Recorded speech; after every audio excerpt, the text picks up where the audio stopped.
السلام علیکم، کیسے ہیں آپ سب لوگ؟ میں ہوں ڈائٹیشین سعدیہ عزیز اور آج پھر آپ کے لیے ایک بہت ہی انفارمیٹیو ٹاپک لے کر آئی ہوں۔ تو آج کا جو ٹاپک ہے وہ ہے PCOS کے بارے میں، یعنی کہ پولی سسٹک اووری سنڈروم کے بارے میں۔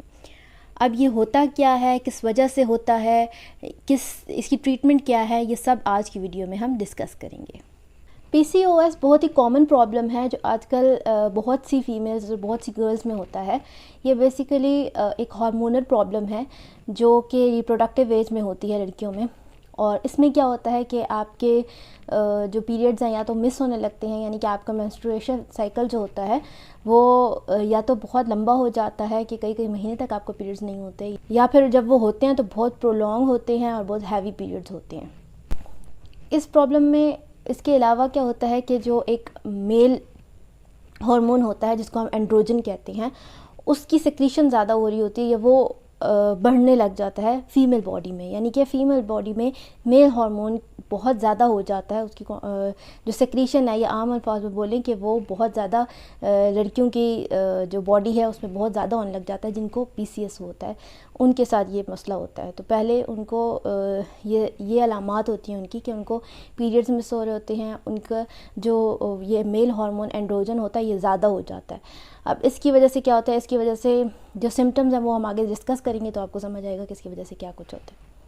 تو سب سے پہلے یہ دیکھتے ہیں کہ PCOS ہوتے کیوں ہیں، کس وجہ سے یہ اووریز میں یہ سسٹ بن جاتی ہیں، تو یہ چیز پہلے ہم لوگ ڈسکس کرتے ہیں۔ جو اووریز ہوتی ہیں ان میں پائے جاتے ہیں فولیکلز ہوتے ہیں امیچیور ایگز۔ اب وہ جو امیچیور ایگز ہیں اگر وہ یا تو میچیور نہیں ہو رہے اور آگے جہاں انہوں نے جانا ہے ادھر نہیں جا رہے اور وہیں پہ ہیں اور وہیں پہ اکٹھے ہوتے جا رہے ہیں، اور جب بہت نمبر آف فولیکلز وہاں پہ اکٹھے ہو جاتے ہیں یا وہاں پہ رہ جاتے ہیں، ڈیزالو نہیں ہوتے یا آگے میچیور ہو کے آگے نہیں جاتے اور وہیں پہ رہ جاتے ہیں، تو کیا ہوتا ہے کہ کچھ ٹائم کے بعد وہ سسٹ بنا دیتے ہیں، یا پھر جن کو پانی کی تھیلیاں ہم کہہ سکتے ہیں وہ بنا دیتے ہیں۔ اب اس کی علامات کے بارے میں بات کریں تو اس کی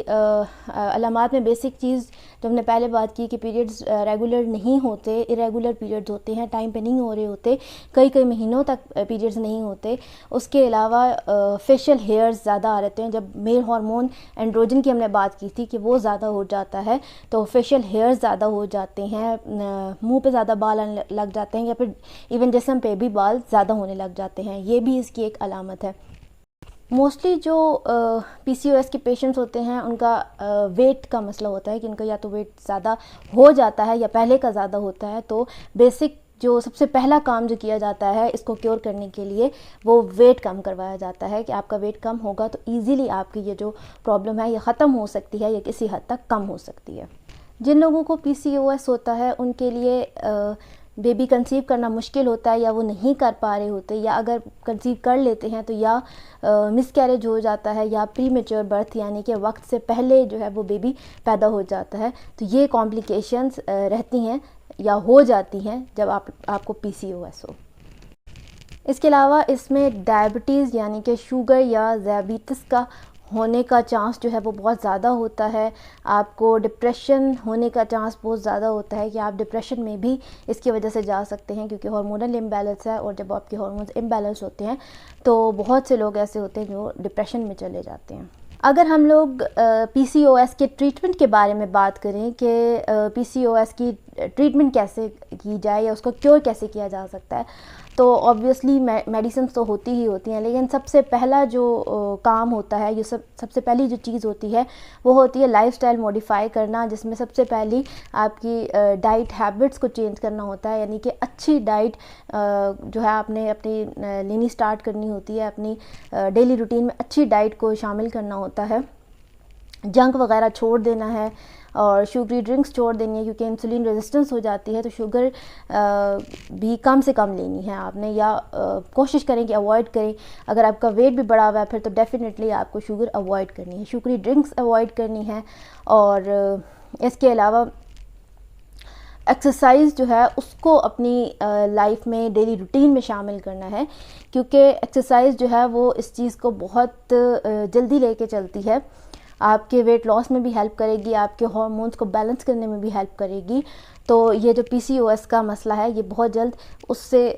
ریزالو ہو سکتا ہے یا آپ کو ریلیف مل سکتا ہے اس سے، اگر آپ لوگ ڈائٹ اور ایکسرسائز کو ساتھ ساتھ لے کر چلیں، یعنی کہ اپنے لائف سٹائل موڈیفیکیشن کریں۔ ڈائٹ کے حوالے سے بات کی جائے تو ڈائٹ میں آپ نے ہول گرینز سیریلز لینے ہیں۔ اگر آپ گندم کی جگہ بیسن کی روٹی یا باجرے کی روٹی لینا شروع کر دیں تو یہ بہت اچھی بات ہے۔ اس کے علاوہ آپ کوشش کریں کہ سبزیاں زیادہ سے زیادہ کھائیں اور فروٹس زیادہ سے زیادہ کھائیں۔ ڈیری بھی آپ لے سکتے ہیں۔ چکن میں کہوں گی کہ چکن آپ کم سے کم لیں، اس کو ذرا اوائڈ ہی کریں، اور باقی ہیلدی ایٹنگ کریں، اپنے نٹس لیں پورے دن میں، اور گرین ٹی کا استعمال کریں، اور اس گرین ٹی میں آپ سونف، اجوائن، دار چینی شامل کر سکتے ہیں، لیکن دار چینی کا استعمال روز نہیں کرنا، وہ آپ یا تو کچھ دن چھوڑ کے کریں یا لگاتار اگر کر رہے ہیں تو وہ 15 ڈیز کے لیے کریں اور پھر چھوڑ دیں کچھ عرصے کے لیے، اس کے بعد دوبارہ یوز کرنا شروع کریں۔ دار چینی کو لگاتار یوز نہیں کرنا۔ باقی اجوائن اور کلونجی کا استعمال بھی کریں، کیونکہ کلونجی ویسے بھی ہارمونز کو ریگولیٹ کرنے میں ہیلپ کرتی ہے، اور اس میں ویسے بھی شفا پائی گئی ہے، مطلب ہر چیز کی شفا جب کلونجی میں ہے تو آبویسلی اس چیز کی بھی شفا ہے۔ تو آپ کلونجی کو لازمی اپنی ڈائٹ کا حصہ بنائیں، اسپیشلی اس پرابلم میں۔ اس کے علاوہ فولک ایسڈ جو ہے وہ بھی ضروری ہے آپ کے لیے لینا، تو فولک ایسڈ کے سپلیمنٹس بھی آپ لے سکتے ہیں، ٹیبلٹس کی فارم میں ملتے ہیں، سیشز ملتے ہیں، وہ آپ یوز کر سکتے ہیں۔ اس کے علاوہ آپ سبزیاں لیں گے تو سبزیوں میں بھی فولک ایسڈ پایا جاتا ہے، تو فولک ایسڈ انٹیک کرنے سے بھی آپ کا یہ پرابلم جو ہے وہ ایزیلی ختم ہو سکتا ہے، اور پیریڈز ریگولیٹ کرنے میں فولک ایسڈ ہیلپ کرے گا آپ کی۔ اس کے علاوہ اگر ایکسرسائز کی جیسے پہلے بات کی ہے کہ ایکسرسائز آپ نے کرنی ہے، تو ایکسرسائز میں آپ یوگا کو پریفر کریں، کیونکہ یوگا جو ہے وہ ایک بہت ہی اچھی چیز ہے، بہت ہی اچھی ایکسرسائز ہے۔ اس سے آپ کی باڈی اسٹریچنگ بھی ہوتی ہے اور بہت سے پرابلم سے یہ ریلیف دیتی ہے۔ ادروائز اگر آپ یوگا نہیں کر سکتے تو کوئی بھی ایکسرسائز کریں، ایون واک بھی آپ کر سکتے ہیں، تو اس میں کوئی روک ٹوک نہیں ہے، آپ کسی بھی طرح کی ایکسرسائز جو آپ کو پسند ہو آپ کر سکتے ہیں۔ تو تھینک یو ویری مچ، اللہ حافظ۔